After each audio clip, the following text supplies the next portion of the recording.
Hello everyone, आज हम topic करेंगे स्पैन ऑफ कंट्रोल। ठीक है, हमने कंट्रोलिंग के बारे में पढ़ा है, ठीक है, उसका प्रोसेस पढ़ा है, देन उसकी इम्पोर्टेंस, ठीक है, प्री रिक्विजिट्स, उसके बारे में हमने स्टडी कर लिया। वो भी इम्पॉर्टेंट है, लेकिन सबसे इम्पॉर्टेंट जो हमारा क्वेश्चन है या टॉपिक जिसको कह सकते हैं वो है स्पैन ऑफ कंट्रोल। ठीक है, एक्चुअल में ये होता क्या है? ठीक है, ऑर्गेनाइजेशन में जो मैनेजर्स हैं, ठीक है, किस तरीके से कंट्रोलिंग करते हैं उसके बारे में हम आज स्टडी करेंगे, क्योंकि आगे मैं इसकी आपको टेक्निक्स भी करवाऊंगी। तो हमारे चैनल के साथ जुड़े रहिए, इस वीडियो को एंड तक ज़रूर देखिए। फर्स्ट है स्पैन ऑफ कंट्रोल। अब इसका मतलब क्या है? इसमें ये आता है कि कितने नंबर ऑफ एम्प्लॉयज़ जो हैं वो एक मैनेजर के अंडर हैं और मैनेजर डायरेक्टली कितने एम्प्लॉयज़ को कंट्रोल कर रहा है। ठीक है, तो हमने सीधा इसके बारे में स्टडी करना है। देखिए कैसे लिखना है। Span of control refers to that number of employees whom a manager can control individually। ठीक है, सपोज जैसे क्लासरूम में आपके टीचर, ठीक है, आपको कंट्रोल करते हैं, आपको स्टडी करवाते हैं, ठीक है, इंडिविजुअली। अब अगर वो क्लास में आ गए तो उनकी ड्यूटी है कितने नंबर ऑफ स्टूडेंट्स उस क्लास में हैं उनको कंट्रोल करना, उनको स्टडी करवाना, उनको प्रॉपरली जो है डिसिप्लिन में रखना। ठीक है, सेम इसी तरीके से ऑर्गेनाइजेशंस में होता है। डिफरेंट डिपार्टमेंट्स के डिपार्टमेंटल हेड्स, ठीक है, और जितने नंबर ऑफ एम्प्लॉयज़ उनके अंडर वर्क कर रहे हैं वो मैनेजर्स कैसे उनको डायरेक्ट करते हैं, कैसे उनको इंस्ट्रक्शंस देते हैं, किस तरीके से वो उनको कंट्रोल करके रखते हैं, सभी चीज़ों को मैनेज करके रखते हैं, उसी को ही हम स्पैन ऑफ कंट्रोल बोलते हैं। राइट, ठीक है। तो उसके बाद आपने लिख देना है individually in a given period of time. ठीक है, जितना particular period of time available है, मतलब क्या है, अगर कोई भी एक प्रोजेक्ट दिया गया है कंप्लीट करने के लिए, उसमें जितने नंबर ऑफ एम्प्लॉयज़ आपको चाहिए, ठीक है, आप उनको हायर करके या सपोज आप उनकी एक टीम बना के उनको जो भी वर्क है वो दे रहे हो और उस पर्टिकुलर टाइम पीरियड के लिए आप उनको कंट्रोल कर रहे हो, बार बार उनकी जो है सुपरविजन कर रहे हो, चेक कर रहे हो whether they are doing the work properly और नॉट, ये सब कुछ। ठीक है जी, तो सीधा इसका ये मतलब है। ठीक है, अगर आपको मीनिंग पूछा जाए स्पैन ऑफ कंट्रोल का तो आपने इन 2 लाइंस में इसका मीनिंग क्लियर करना है। आगे देखिए, मैनेजर और उसके subordinates, number of employees reporting directly to a manager. ठीक है जी, ये नंबर ऑफ एम्प्लॉयज हैं, ये मैनेजर हैं, ठीक है, ये सबऑर्डिनेट्स या एम्प्लॉयज का।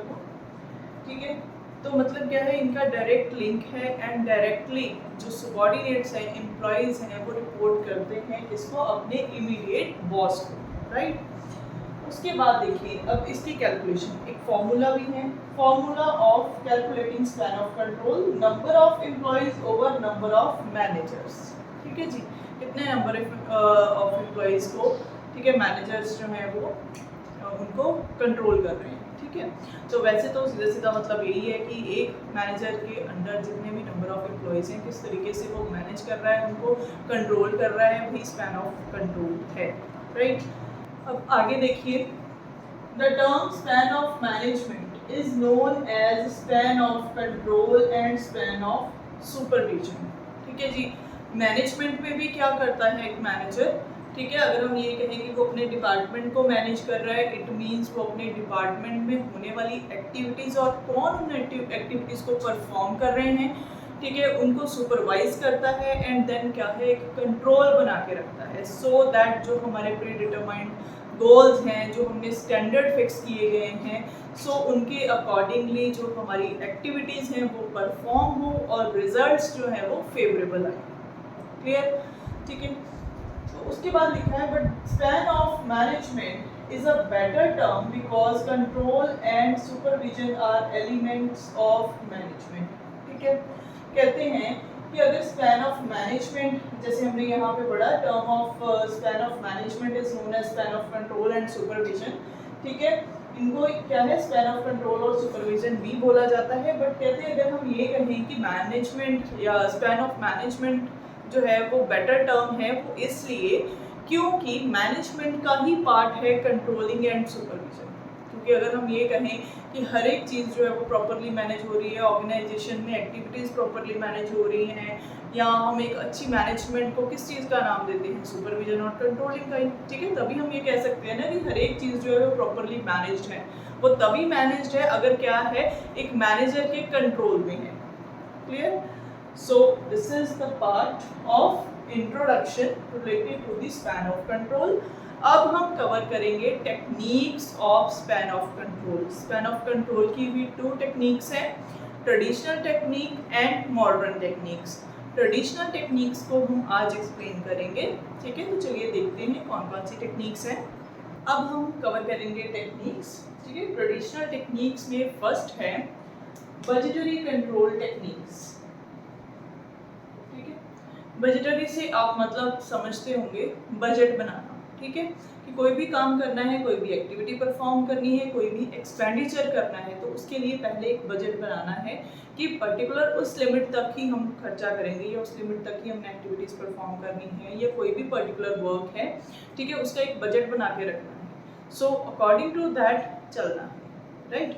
अब देखिए, आपने ये देखा होगा management specific policies, programmes and achievement of objectives. इसका क्या मतलब है कि जब बजट बनाना है तो ऑर्गेनाइजेशन में पहले ही पॉलिसीज एंड प्रोग्राम्स सेट किए जाते हैं, बनाए जाते हैं, सो दैट कि उसके अकॉर्डिंगली ही एक्टिविटीज़ परफॉर्म हो, जिससे हमारे जो ऑब्जेक्टिव्स हैं वो अचीव हो जाए ऑन टाइम, राइट।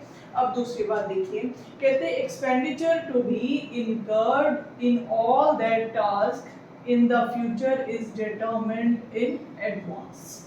जब हमने बजट बनाना है तो फ्यूचर में होने वाले जितने भी खर्चे हैं, ठीक है, उनका हमने क्या है एक बजट बनाना है, या सपोज हमने क्या है एडवांस में ही ये लिख के रखना है या डिटरमिन कर लेना है कि आने वाली जो भी एक्टिविटीज़ हैं जो हमने परफॉर्म करनी है, ठीक है, तो उसके लिए मतलब जो भी हमारा खर्चा होना है फ्यूचर में, ठीक है, उसको पहले से ही हमने प्लान बना के चलना है, ठीक है। तो वो क्या है बजट, या हम उसको बोल देते हैं बजटरी प्लान या फिर बजटरी कंट्रोल टेक्निक्स, ठीक है जी। जिसमें क्या है कि हम क्या कर सकते हैं कि अपने जितने भी खर्चे हैं, ठीक है, या जितने भी टास्क परफॉर्म करने हैं, उसके लिए होने वाला जो खर्चा है उससे हम क्या करते हैं पहले ही प्लानिंग कर लेते हैं कि भाई इतना खर्चा या ये एक्टिविटीज़ एक्चुअल में परफॉर्म होनी है, उसके लिए हमें ये चीज़ें चाहिए, ये रिसोर्सेज चाहिए एंड मैनी मोर थिंग्स, ठीक है जी। फिर उसके बाद जब ये बजट बन जाता है, ठीक है, जब हम ये कहते हैं ना कि डिटर्मिनिंग इन एडवांस, मतलब हमने क्या है बजट सेट कर लिया। अब उसके बाद क्या आएगा एक्चुअल में,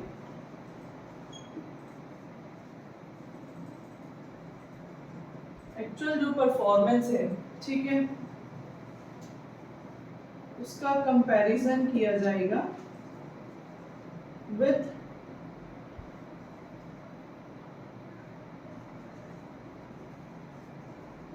द बजट, ठीक है, या हम लिख सकते हैं with standard fixed in advance, ठीक है। जो हमने स्टैंडर्ड फिक्स किए हैं, जो हमने पॉलिसीज बनाई हैं, प्रोग्राम्स बनाए हैं इन एडवांस, तो accordingly then we are actually measuring और कंपेयरिंग द परफॉर्मेंस, ठीक है, सो दैट हमें ये पता चल जाए कि जो हमने बजट बनाया है या जो हमने स्टैंडर्ड्स एडवांस में फिक्स किए थे, क्या उसके अकॉर्डिंगली हमारी एक्चुअल परफॉर्मेंस जो है वो परफॉर्म हुई, या एक्चुअल परफॉर्मेंस का रिजल्ट उसके अकॉर्डिंगली आया है या नहीं आया, ठीक है। तो मेन ये क्या है कंट्रोलिंग की टेक्निक है और ट्रेडिशनल टेक्निक है। काफ़ी टाइम से ऑर्गेनाइजेशन में ये टेक्निक यूज़ करी जाती थी और जाती है, ठीक है, अब भी इस टेक्निक को यूज़ किया जाता है। अगर मैं एग्जांपल दूँ अपने घर की भी, अगर हमने भी घर में कोई खर्चा करना है या कोई हमारे घर में फंक्शन है आने वाला, तो उसके लिए भी हमने पहले से ही क्या करते हैं, हम प्लानिंग करते हैं ना, एडवांस में हम एक बजट बनाते हैं कि भाई इतना हम खर्चा करेंगे, इससे ज़्यादा नहीं, ठीक है, जितनी आपकी पॉकेट अलाउ करती है तो अकॉर्डिंगली आप उतना ही खर्चा करोगे ना। तो same sense in the same way organisations में भी ऐसे ही होता है, ठीक है। कोई भी जो एक्टिविटीज़ परफॉर्म करनी है अपने गोल्स तक पहुंचने के लिए, उनको हमने पहले से ही क्या है प्लानिंग के अकॉर्डिंगली चलना है, बजट बना के चलना है, सो दैट हम क्या है कॉस्ट के ऊपर कंट्रोल रख पाए। ठीक है, हमने ये अगर लिमिट सेट करी है, मतलब ये है कि इतना ही खर्चा करेंगे, सो उससे क्या होगा, हमारी प्रॉफिटेबिलिटी इंक्रीज होगी। हम क्या कर सकते हैं इसमें कि अगर हमारे खर्चे कम होंगे या खर्चों को कम करने की कोशिश करेंगे, उस लिमिट में ही रहने की कोशिश करते हैं, तो देन उससे क्या है एक्स्ट्रा ऑर्डिनरी जो खर्चे हैं या लॉसेज हैं उनसे बचा जा सकता है।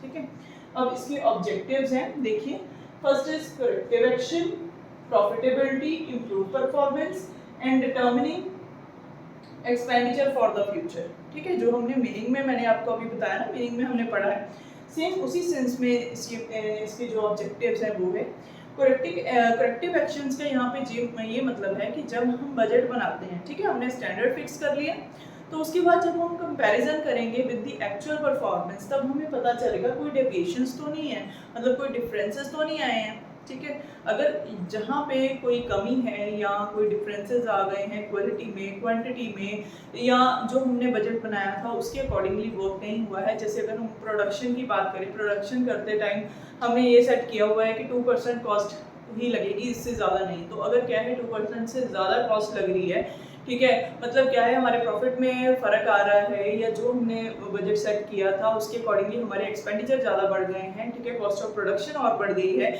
तो हमें क्या है इन फ्यूचर के लिए मेजर्स अडॉप्ट करने होंगे। ठीक है, वो तभी पॉसिबल है अगर हमने स्टैंडर्ड फिक्स किए हैं, बजट बनाया है, तो अगर बजट नहीं होगा तो ये सारी चीज़ें कहाँ से होंगी। ठीक है, तो इसीलिए क्या है कि अगर हमने बजटरी कंट्रोल टेक्निक्स अपनाई है, तो उसमें क्या है करेक्टिव एक्शंस इसका मेन ऑब्जेक्टिव है, क्योंकि अगर डेविएशंस आती हैं, कोई डिफरेंसेस आते हैं, तो देन क्या है हम करेक्टिव एक्शंस ले सकते हैं, मेजर्स अडॉप्ट कर सकते हैं, जिससे क्या है इन फ्यूचर में वो गलती ना हो जो अब हुई है। क्लियर? अब उसके बाद है प्रॉफिटेबिलिटी।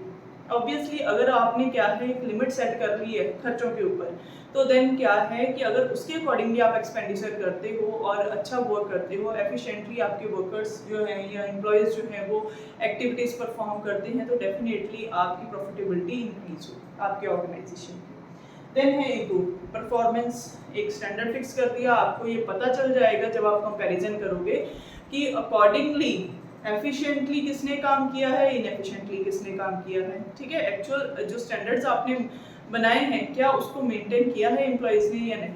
ठीक है, तो जिन्होंने जो है मेंटेन किया है वेल एंड गुड। ठीक है, जिन्होंने नहीं किया है वो भी इन फ्यूचर क्या है फिर उसको उस चीज़ को मेंटेन करने की कोशिश करते हैं।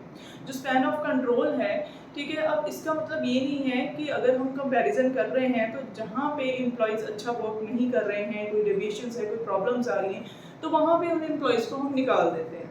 नहीं, वहाँ पे क्या है मेजर्स अडॉप्ट होते हैं, कोई जो भी कमी है, चाहे उनको ट्रेनिंग देनी है, हमने टेक्निक्स इंप्रूव करनी है, व्हाटएवर, तो उस चीज़ को इम्प्रूव करने की कोशिश की जाती है इसमें। ठीक है, तो इसलिए यहाँ पर लिखा है इम्प्रूव परफॉर्मेंस भी। ठीक है, क्योंकि हम क्या करते हैं एक्चुअल परफॉर्मेंस को स्टैंडर्ड के साथ कंपैरिजन करते हैं, तो देन क्या है अगर तो अच्छा जा रहा है, ठीक है, अकॉर्डिंग टू स्टैंडर्ड सभी काम जो है अच्छे से हो रहे हैं, तो देन ठीक। अगर कोई प्रॉब्लम आ रही है, ठीक है, कोई कंफ्यूजन है या समटाइम एम्प्लॉयज़ इनएफिशिएंटली उन्होंने वर्क किया या प्रॉपर इफेक्टिवली रिजल्ट्स नहीं आए हैं, तो देन आप क्या करते हो, कोशिश करते हो परफॉर्मेंस को और ज़्यादा इम्प्रूव करने की। राइट, देन उसके बाद है determining expenditure for the future. Same वही बजट में जैसे मैंने आपको बताया, इन फ्यूचर होने वाला जो एक्सपेंडिचर है उसके लिए आप पहले से ही प्लानिंग करके चलते हो, बजट बना के चलते हो, एक लिमिट सेट करके चलते हो कि भाई हमने एक फ्यूचर जो भी काम करने हैं उसका हमारे पास बस इतना ही लिमिट है, अप टू दैट एक्सटेंट हमने खर्चा करना है या हमने जो भी पर्टिकुलर अपना बजट बनाया है उसके अकॉर्डिंगली ही काम करना है। सो आई होप आपको ये टेक्निक समझ आ गई होगी। नेक्स्ट टेक्निक देखते हैं। सेकेंड पॉइंट है ब्रेक इवन पॉइंट एनालिसिस। ठीक है, ब्रेक इवन पॉइंट एनालिसिस का क्या मतलब है, यहाँ पे देखिए, नो प्रॉफिट नो लॉस। ठीक है जी, अब समझिए, कहते हैं organisation functions are control on the basis of cost of production, income and profit. ठीक है, हमें कैसे पता चलेगा कि हमारी जो ऑर्गेनाइजेशन है वो स्मूथली अपने फंक्शंस परफॉर्म कर रही है या उसको कोई लॉस हो रहा है या उसको कोई प्रॉफिट हो रहा है। ठीक है, ये हमें कैसे पता चलेगा, ठीक है, अगर जो ऑर्गेनाइजेशन के फंक्शंस हैं वो किस तरीके से परफॉर्म हो रहे हैं उसके रिगार्डिंग। ठीक है, अब जब ब्रेक इवन पॉइंट आता है, ब्रेक इवन पॉइंट का यहाँ पे ये मतलब है कि ऑर्गेनाइजेशन की जो एक्टिविटीज़ हैं या फंक्शंस हैं वो जब cost of production, income and profit के बेसिस के ऊपर एनालाइज करी जाती हैं, तब हमें पता चलता है कि एक्चुअल में ये होने वाली जो एक्टिविटीज़ हैं, ठीक है, वो उनका कंट्रोल है पूरा हमारे ये या नहीं, या मतलब जो भी एक्टिविटीज़ हैं उनका उन पर हमारा कंट्रोल है या नहीं, ठीक है। अब ब्रेक इवन पॉइंट है, ठीक है, इसका फॉर्मूला है fixed cost over selling price per unit and variable cost per unit, ठीक है। अब इसमें क्या आता है कि हम क्या करते हैं, लेवल ऑफ प्रोडक्शन जो है उसको चेक किया जाता है, जो क्या इंडिकेट करता है टोटल कॉस्ट टोटल रेवेन्यू जो है दोनों एक बराबर होते हैं यहाँ पे, ठीक है। तो मतलब क्या है कि ऑर्गेनाइजेशन को ना प्रॉफिट हो रहा है ना ऑर्गेनाइजेशन जो है वो लॉस में है, ठीक है। ये चीज पढ़ी ना, it indicates the level of production where total cost and total revenue are equal to each other. जितनी कॉस्ट लग रही है लगभग उतना ही हम कमा रहे हैं या हमें उतनी इनकम हो रही है, वो होता है ब्रेक इवन पॉइंट। तो ऑर्गेनाइजेशंस में, ठीक है, क्या क्या चीजें मैंने बताई हैं, cost of production, income and profit, ठीक है, इसके बेसिस पे जितने भी ऑर्गेनाइजेशनल फंक्शंस हैं उनको कंट्रोल किया जाता है, उसके बेसिस पे ही हम ये बता सकते हैं कि हमारी जो ऑर्गेनाइजेशन है वो कहाँ पे स्टैंड कर रही है। तो ब्रेक इवन पॉइंट एनालिसिस हमें ये बताता है कि हमें ना प्रॉफिट हो रहा है ना लॉस हो रहा है, ठीक है, जितनी भी हमारी कॉस्ट है वो इक्वल टू हमारे रेवेन्यू के आ रही है, राइट।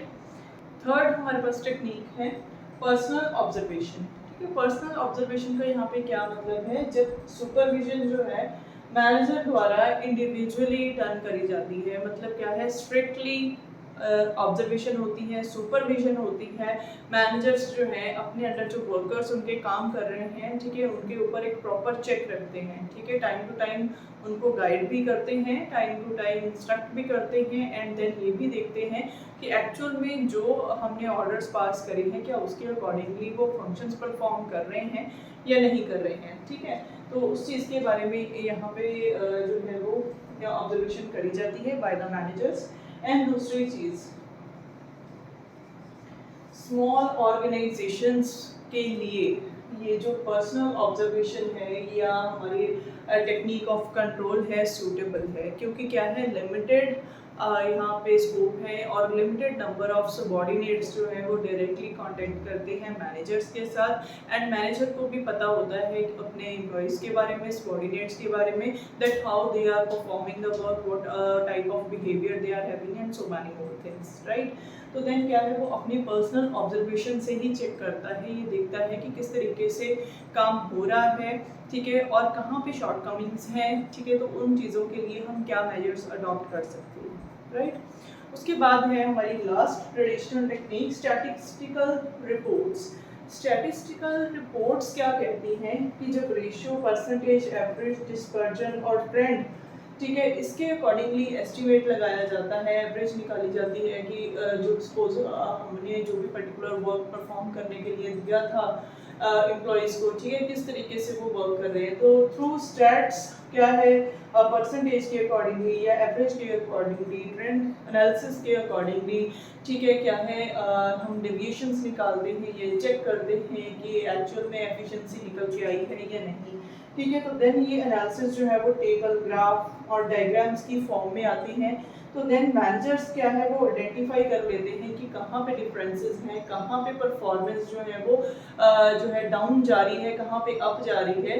तो अकॉर्डिंगली यहाँ पे क्या है, कंट्रोलिंग पॉसिबल है, और जो मैनेजर्स हैं इस तरीके से भी कंट्रोलिंग करते हैं, एंड देन मेजर्स अडॉप्ट करते हैं अगर कोई भी डेविएशन जो है वो आ जाती है या कोई भी कंफ्लिक्ट, कोई भी प्रॉब्लम आती है, ठीक है, at the point of performing the activities, ठीक है, तो तब क्या है, वहाँ पे मेजर्स अडॉप्ट किए जाते हैं एंड एफिशिएंसी के लिए वर्क किया जाता है।